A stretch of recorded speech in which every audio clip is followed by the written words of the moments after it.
నమస్తే మేడం. నమస్తే అండి. ఇవాళ సావిత్రిబాయి పూలే గారి జయంతి కదా. ఏం చెప్పాలనుకుంటున్నారు మేడం గారు? తను ఒక ఇన్స్పిరేషన్ రోల్ మోడల్గా తీసుకొని ఇవాళ తెలంగాణ రాష్ట్ర ప్రజలందరూ కూడా ఇవాళ అంగరంగ వైభవంగా ఆమెను గుర్తు చేసుకొని ఆమె చేసిన సేవలను స్మరించుకుంటూ ఇవాళ సెలబ్రేట్ చేసుకోవడం చాలా సంతోషంగా ఉంది. సావిత్రిబాయి పూలే గురించి చెప్పుకోవాలంటే మొట్టమొదటి ఉపాధ్యాయురాలు.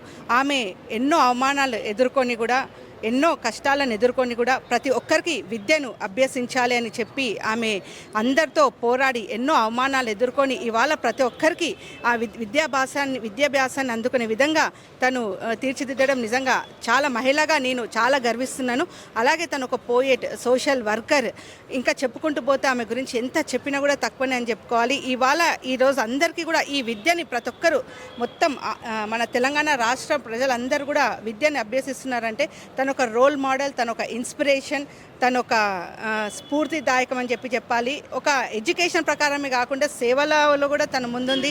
అలాగే మళ్ళీ చైల్డ్ మ్యారేజెస్ని కూడా తను అరికట్టింది. అలాగే విడోస్కి కూడా తను ఎంకరేజ్మెంట్ ఇచ్చింది. నిజంగా ఆమెకి ఎన్ని ఈ జన్మల రుణం తీర్చుకోలేని రోజుగా ఈరోజు మేము భావిస్తున్నాను. వారి యొక్క విధానాలు ముందుకు తీసుకెళ్లాలంటే ప్రభుత్వాలు ఎలాంటి నిర్ణయాలు తీసుకుంటే బాగుంటుంది?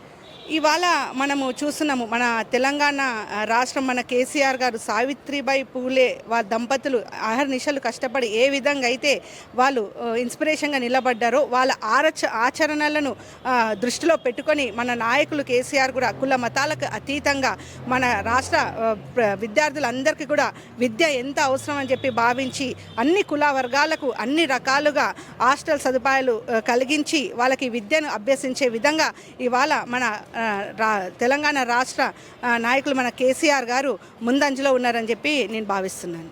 Okay madam, thank you madam. Thank you.